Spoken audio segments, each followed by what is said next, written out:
We all have a story to tell. Let's tell yours. Welcome to the Intellectual People Podcast with your host, Jason. Come together and listen to journey stories and more from interesting people. Welcome your host, Jason.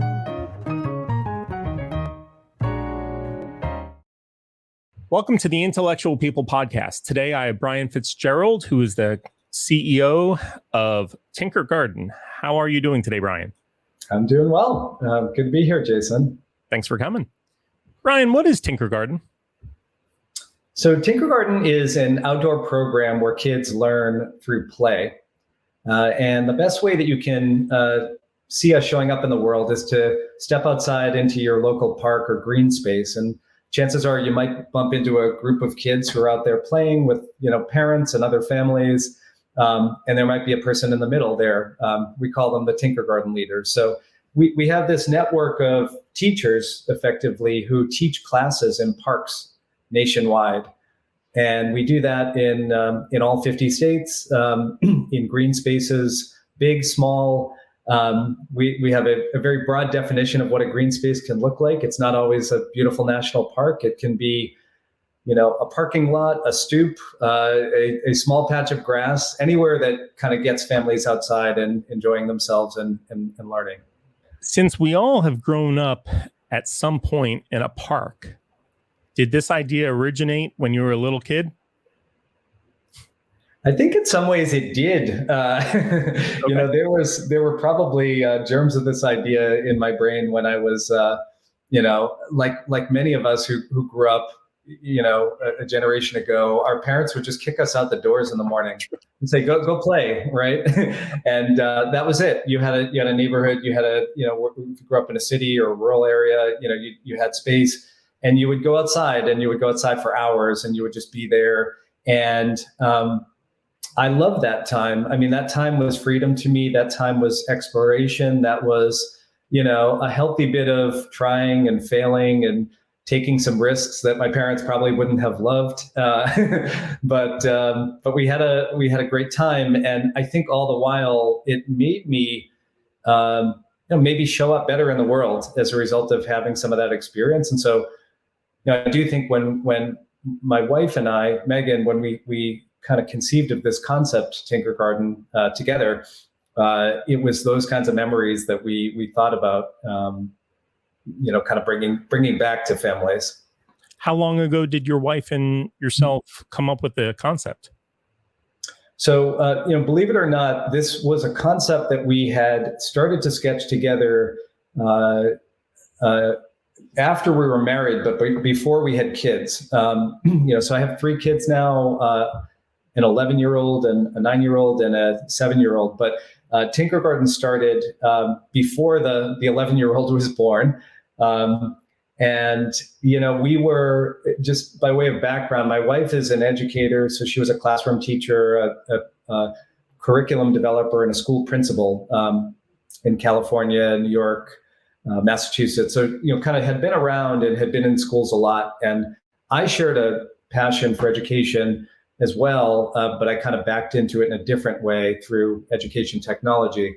But when we would sort of sit around and thinking about, forming our own family, but then also thinking about the educational, issues that this generation of kids were going to have to deal with, we had thought about the idea that, technology is so omnipresent and easy for kids. So whether it's phones in everybody's pockets or screens everywhere, and access to this stuff was there. Also, just the facility, the ability for kids to be coding by the time they're 3, 4, 5 years old.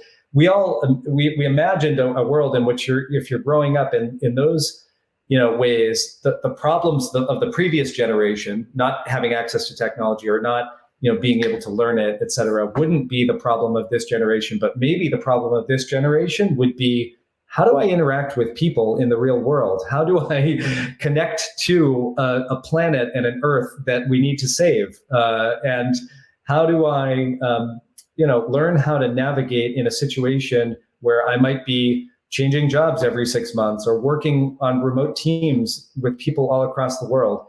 these seem to be the problems of this generation. And so when we got our heads together about how would you end up solving that problem, we thought a lot about our own childhood and thought a lot about, those human experiences we had. We thought a lot about the connection to the outdoors and how keeping people grounded and connected to the outdoors is actually, a really profound way for, making sure that they're motivated and just connected as a community. And so those were kind of, some of the basic ideas that we started on.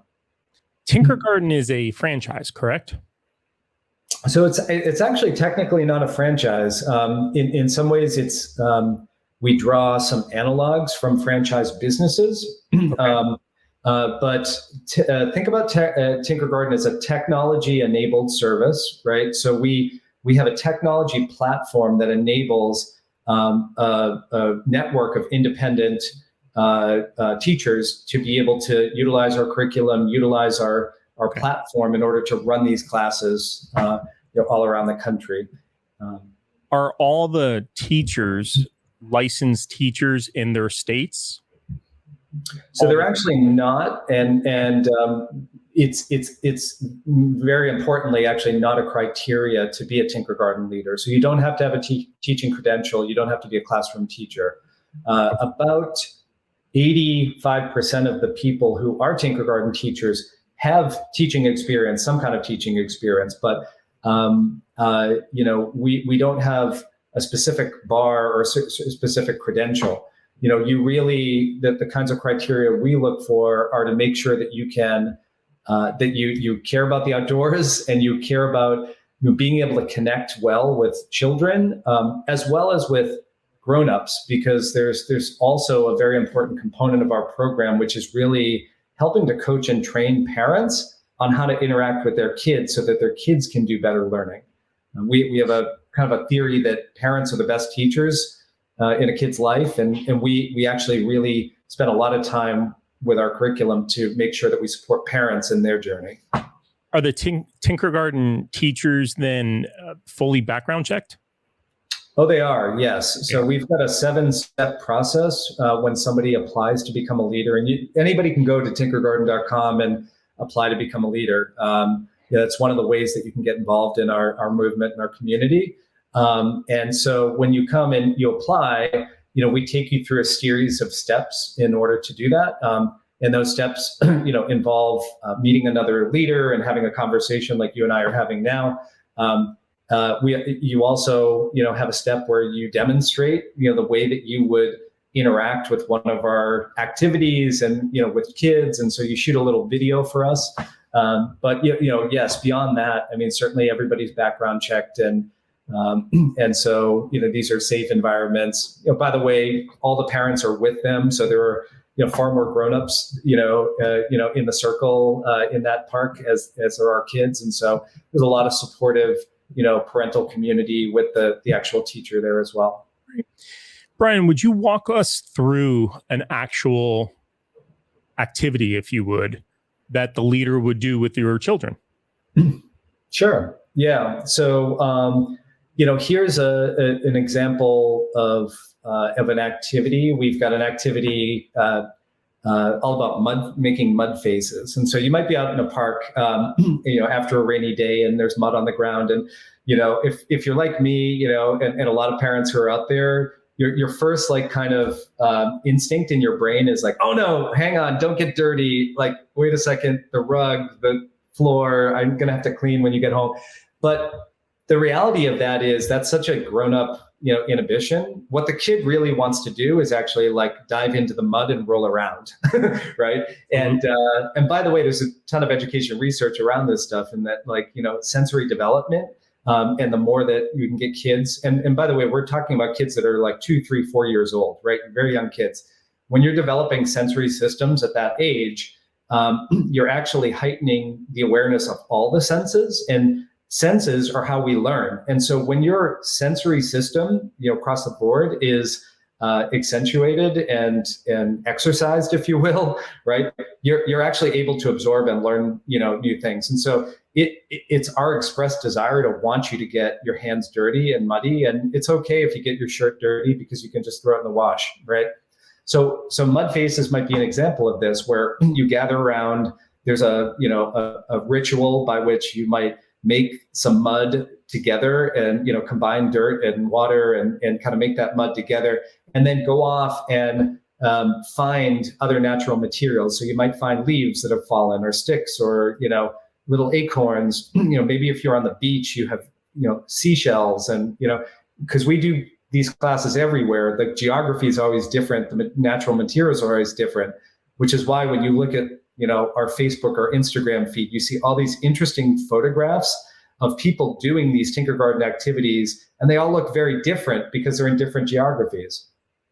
So anyway, you bring these things together, and people can start to build faces, and you might slap the mud on a tree and put those those acorns and sticks in there and start to form a face. But really what the teacher's talking to you about in the moment is, why don't you make a face about the way that you feel today, right? Or maybe the way that your partner feels today. And so there might be a sad face, or there might be a happy face, or there might be a confused face. And this is the way that we start to get into a conversation, effectively about empathy, right? But the kids are just playing and they're having a blast, and they didn't really think about this didactic teaching of the concept of empathy. But what they did do is they activated their sensory system, they collaborated with one another, and then they started to enter into kind of this metacognitive experience about thinking about the way that other humans perceive one another, and how I might be able to think about the way that you feel. That is a very high order, right, lesson that even we grown-ups in this day and age could learn, right? And that's the kind of stuff that goes into every single activity that we do.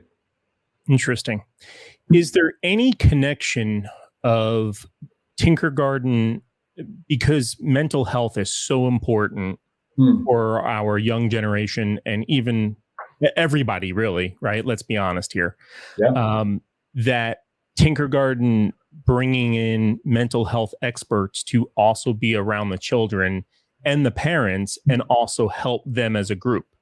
Mm-hmm. It's a great question. We strongly feel like the connection of what we're doing, the curriculum itself, the community of people you're with, and the connection to the outside world. These are all things that there is actually research which ties to the fact that these things can improve the mental health of an individual, right? Just the research that was has been circulated around quite a bit in the last couple of years during this pandemic has been around the 2 hours of outdoor time in a week can actually lead to significantly better outcomes and from a mental health perspective, right? That is the basis of what we're talking about, just getting outside, spending that time outside, connecting with other human beings, kind of being together. And so, from those perspectives, we feel like the actual composition of this program is addressing directly, some of the mental health challenges that we've got here as a society. Specifically, there are mental health professionals who are Tinkergarten leaders. We have people in that field who do this work. We have many people who are occupational therapists, for example, or psychologists who end up doing this work, in addition to classroom teachers or preschool teachers, or theater professionals who teach camps in the summertime, and the whole right. It really is the leadership opportunity is something that's open to many people to enter into, and they can kind of bring to it the skill set that they have when married with our curriculum can be a really powerful combination, something that we actually invite people to bring into the process. Do you happen to have any musicians as a leader that teach children music at all? Yeah, it's an interesting question. We do, absolutely do. Some of the earliest teachers were, brought their guitars, to class, and some still do, to this day. We have activities that are on the website, tinkergarten.com, that have, making music through natural materials. That's one that is like one of our most popular, activities that show up in a lot of the various curriculum each season. And so, yes, I mean, music is actually a really, it's a great, way of connecting to kids and having them get excited about the work. I'm getting excited just listening to it. I wish there was an adult Tinkergarten. Well, it's funny. Our team, when we end up doing, group meetings and offsites together, that's what we do. We go outside and we play. We do a lot of the activities, and they're just as fun for grown-ups. Absolutely. There's no doubt. And ironically, it will provide the same result for the adult that it does for the child, right? Yeah. Because it's all important. Get away from the TV, get away from your phone, get away from electronic devices, go outside, get some vitamin D, and let the stress out, right? That's exactly right. Exactly right. How did you actually form Tinkergarten when your wife and you came up with the concept, though? I mean, because having the concept and actually executing that is got to be pretty difficult, right? Especially for something like this. Yeah, I mean, in many ways, this idea that we had in our brain did not fit all of the patterns, the prototypical patterns, right? It wasn't a straight franchise. It wasn't like a clear, obvious at the time, kind of pure technology, venture capital backed, right, kind of idea. But the way it got started, first of all, was just the conviction of the idea. We were like, hey, if not for anything else, we want to start doing this with our own family. So even if this just became a family project, in the end, that would be reason enough to do it. Which is why we started generating these activities, out of our brains. We published them initially as a blog, and published those activities online for free for families to do. That then led to running, ad hoc groups in our local park. We lived in Brooklyn at the time, and Prospect Park was right up the street from us. And so we used to, at that point, take our baby up into the park and do these activities together as a family. We invited some other friends with other young kids to bring their kids up. Before we know it, we started to see this idea spread on message boards and online. People were talking about, hey, do you know these Tinkergarten guys who go and do this thing? And we'd really like to do that on a more frequent basis. And so when we talked to people about, well, what about kind of a class format? Would you show up every week? Would you want to do this? They said, absolutely, we would pay for that, idea, which is when, we started to hire the first, set of teachers to run these classes. And so, kind of conceptually, we built this block by block. But if you look at, some of the early sketches of what we imagined, right. It was a little more intentional than that. I guess if I were to tell you, we kind of imagined a world where, like the Boy Scouts and Girl Scouts, right? Something like this could exist in any community. There really aren't any reasons why it should not exist in every community. In fact, we felt pretty emphatic that it must exist in every community, right? And so if our definition of, green space is, access to earth, sky, and other species, well, there's no reason why you can't do this, in a parking lot, or on a rooftop, or in any space that you're in. And so it really isn't about having a, beautiful, pristine place. It really isn't about having, access to a very expensive preschool where, these kind of ideas are taught. This should be a democratized idea that anybody anywhere can do. And so that was really the intention, eventually, is if we could figure out how to do this at the micro scale, it should be a thing that should exist everywhere. And therefore, this is sort of where my background comes in, is building, large scale, products and services that can get to scale. And so if you can figure out the way to do that on a micro scale, it ought to be the case that you figure out a way to then just begin to bring this to every community. How many leaders in the country do you have currently? So we, over the course of the handful of years that we've been running this, have trained over 4,000 teachers to run this, and we've done that in all 50 states. Which is to us really inspiring. There really have not been a community that we have suggested coming to that has not said, you know what, we could be better with Tinkergarten here, right? So it's urban communities, it's suburban communities, it's rural communities. And there's always somebody in that community, who will step up to be a leader, right? Somebody who would say, you know what, I have that background, or, I'm not sure if I've got a special teaching background, but I've done that kind of work, or I'm the Pied Piper at the kids' parties. Like I get it, I have an ability to connect with the kids. Like I could do that work. And even if you're not that person, almost to a T, everybody in the world knows who that person is, right? If I were to ask you in your network of 10 adults that you know exactly who I'm talking about. Absolutely. So every community has a Tinkergarten leader. We just haven't found them all yet. We found, over 4,000, but we're on our path to finding people in every single community. And that's the way that we get it. When we get a person in the community who wants to bring it to the community, then we start to bring in the families who, of course, are interested in getting their kids off the screens, outside, hanging out with one another, having fun, outside and learning along the way.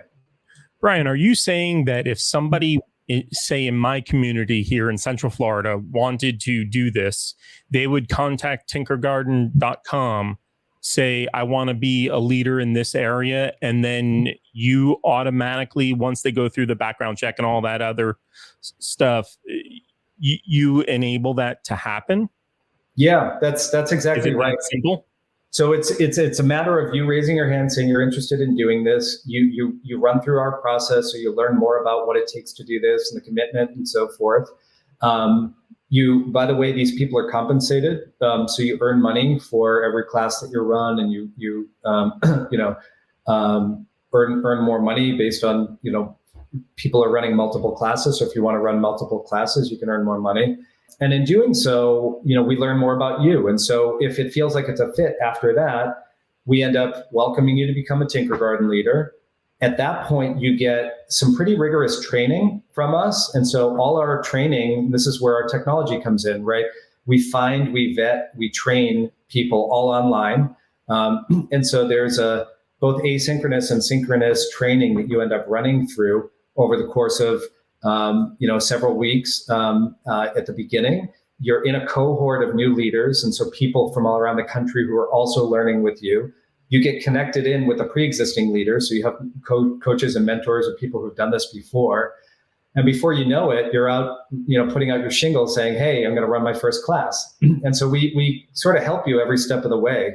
We help you to, get the word out about the class. We help you to invite the first handful of families into the community to come out to your first class. And then we end up, just kind of continuing to support you.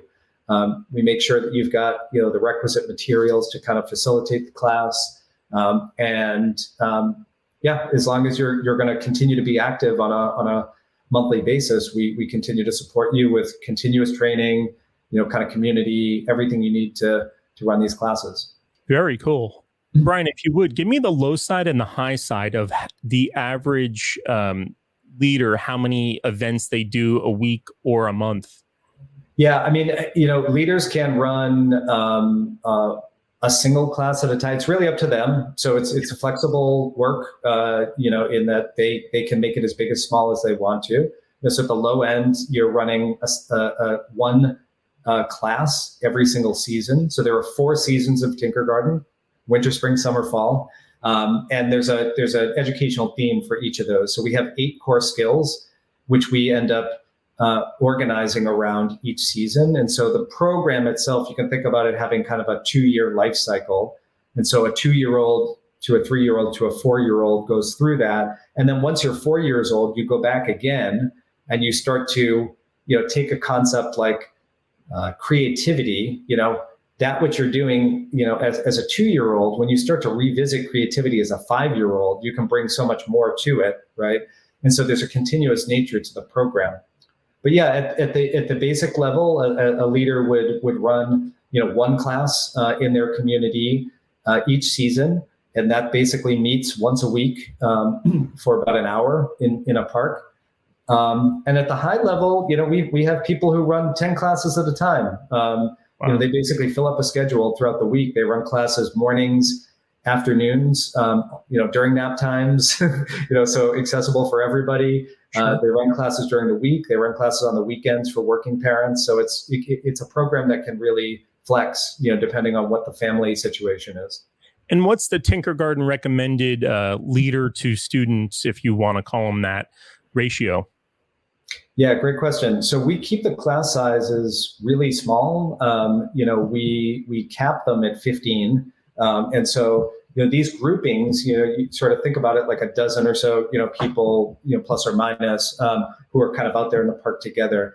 And the reason for that, first of all, number one, it's a great connection that the teacher can have with the kids. But because it's parent and child or caregiver and child together, it sort of gives enough breathing space for them to be able to be doing their individual work. But it's also a small enough group that you get to know people, right? So we have this dynamic that over the years where people have met, they call it meeting their people at Tinkergarten, right? It's like, I know that you are going to be my kind of family because you share a lot of the same values, right? And so literally people have met their best friends, their kids' best friends through this program, or often they'll bring their friends to the program. They'll say, I found this thing. You absolutely have to do this with us because this is kind of our stuff, right? The stuff that we care about. And so there really is this kind of community dynamic. We met one person who, interesting guy who had a job. He lived in Milwaukee and ended up moving with his job to Massachusetts. And he told this story to us that I'll never forget, which is, when I came to the new community, there were two things that I did. Number one is I knew I had to, close on the paperwork on my new house, right? Because I knew that I had young kids and a partner that I had to bring along with me. So I had to make sure we had a place to live. The second thing I did is I looked up when the first Tinkergarten class was, right? And where it was, and I enrolled because I knew moving to a new community, those would be the people who I wanted to be with. And, lo and behold, that person got connected in, ended up meeting their network of friends, and off they went. That's fantastic. And Brian, I wouldn't be doing a very good job if I didn't ask the obvious question of the pandemic. So is there any thought about expanding Tinkergarten to where it's becomes a mainstream tool, if you will, to either add or replace public schools? Big idea, certainly. I think the way we think about that is we believe we're partners with schools and school networks, and so we get a lot of inbound interest from schools, and we do work with schools in order to enable their teachers to run Tinkergarten effectively in schools. Right? They can do that as a primary curriculum. They can do that as a recess program, and so I think our end game isn't necessarily to replace schools or public schools. However, I do believe that there is a generalized trend, which was sort of a theory we had early on when we started this company, that is now being played out in the pandemic. And I'll talk a little bit about what this is. We had a concept which was, we believe that parents in the world, the trend is that they're going to want to take the education of their kids into their own hands a little bit more. And so if you believe that the institutions themselves won't be able to carry all the water, and maybe that's because of budgetary reasons or resource constraints or, even value systems and so forth, we believe that there is a desire, I guess, on the part of parents. Any parent who is a parent wants their kid to have the best, right? They want their kid to have the best education. They want their kid to have the best chance to succeed in the world, no matter what they do, right? That's something that's common among parents. And so it was kind of our thesis that over the course of there being a range of educational options for children, whether those are in school or out of school, online, or in real life, options, as this plethora of educational, options, started to become available, it would be more of a direct consumer relationship that would end up existing, right? And so parents would take education into their own hands and begin to kind of drive a little bit more of the educational experience of their kids. And then eventually, as the kid grows up, you're driving your own learning. And so what you're interested in, you might take a course here, or meet with this group here to learn this. And so your education becomes your own. So that is sort of the predicate thinking, that Tinkergarten was kind of born on. During the pandemic, you saw this shift dramatically happen, right? Immediately, schools had to go online. Preschools had to go online. I had a kindergartner who was online, right, for 2 years. Yep. And so, and that's why I asked. Yeah. And so as this happened, you are definitely seeing this notion of parents becoming a lot more aware of the educational curricula that's being taught in the schools, where the gaps are. You're being asked to learn some of these educational, tools, games, software yourself, helping your kid, to scaffold them, to help them. And so Tinkergarten very much became very active in this world when, during, this period of time, we temporarily had to stop doing our classes, for safety reasons, and just not bringing people together, even though now everybody understands that outdoors is the safest place you can be, which is why our classes are really booming again. And, lots of people are coming out. But it helped us to actually usher in a second product, in our kind of world, which is something called Tinkergarten at Home. And so what we're doing with Tinkergarten at Home is we're offering an additional way for people to be able to bring Tinkergarten into their life. And it's based on an at-home curriculum, which we're sending, to the families to be able to effectively have your outdoor learning time every single day happen. There's a once a week touch point, which is a 30-minute live online session with a Tinkergarten teacher. So you hop online, you're talking about, among the group, the activities and the ideas that we're doing. And then we're kicking you out, and kicking you outside to get outside and go and play and learn. And so, there's this theme of using the internet to get people off the internet, which is kind of just part of the ethos of what we do. And so even in a world where we are constrained with how do we deliver our service at home, we very much feel like the, technology plays a role in being able to do that. And human connections and conversations, even if they're online, can play a role in doing that. But the whole goal is to get you to go outside and play and learn. Very cool. Does Tinkergarten have any partnerships with any large companies at all? So we, have definitely worked with a range of different companies throughout the years. And so,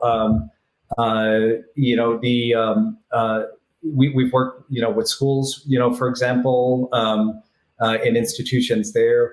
We've worked with corporations to run this program within corporate campuses, and with parent, communities within corporations. That's another way that we've kind of gotten out.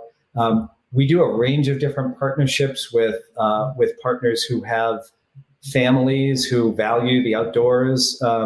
And so, oftentimes these are partnerships where we will, kind of co-collaborate, maybe we're generating new curriculum together or ideas together, or maybe we're just doing kind of live online talks or sessions together where we can bring communities together to talk about a common idea.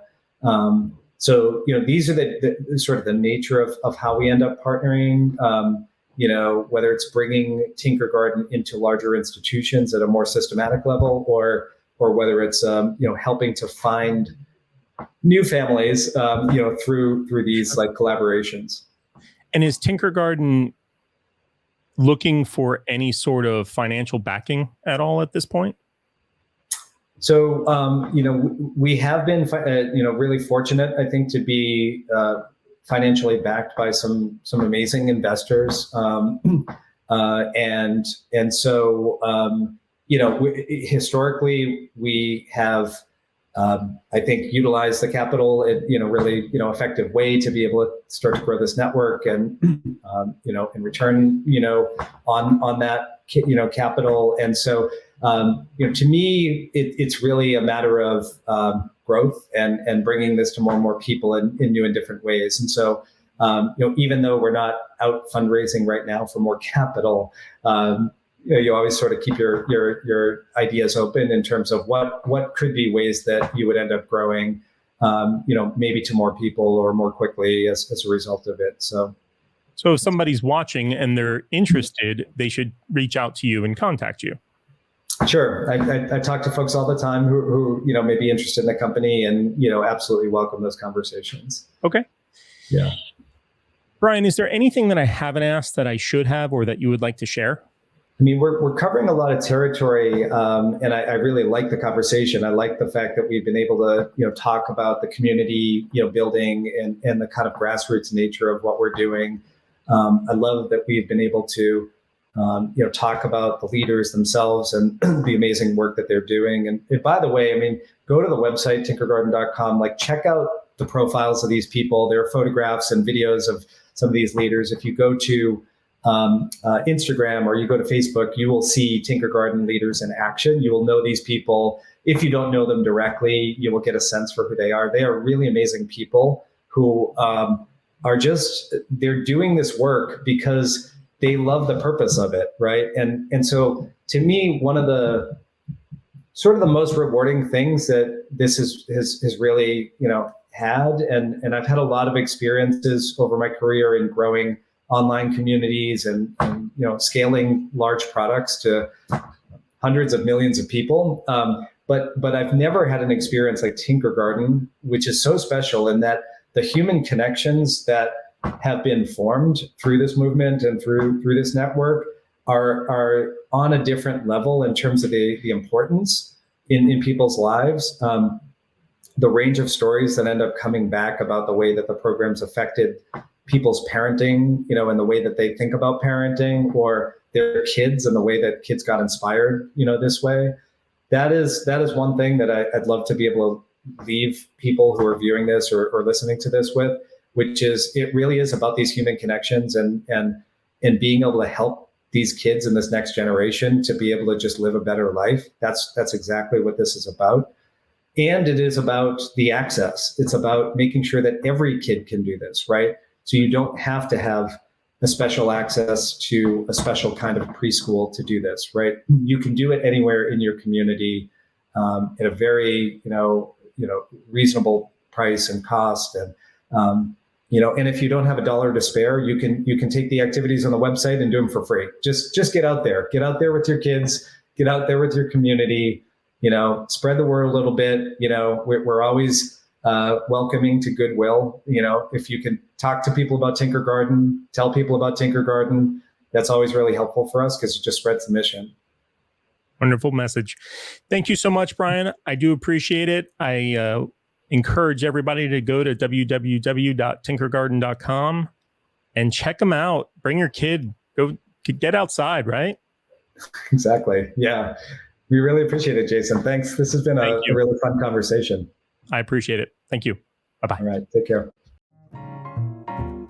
Thanks for listening. Find us on YouTube and Facebook at the Intellectual People Podcast and online at theintellectualpeoplepodcast.com. Check back for exciting new episodes.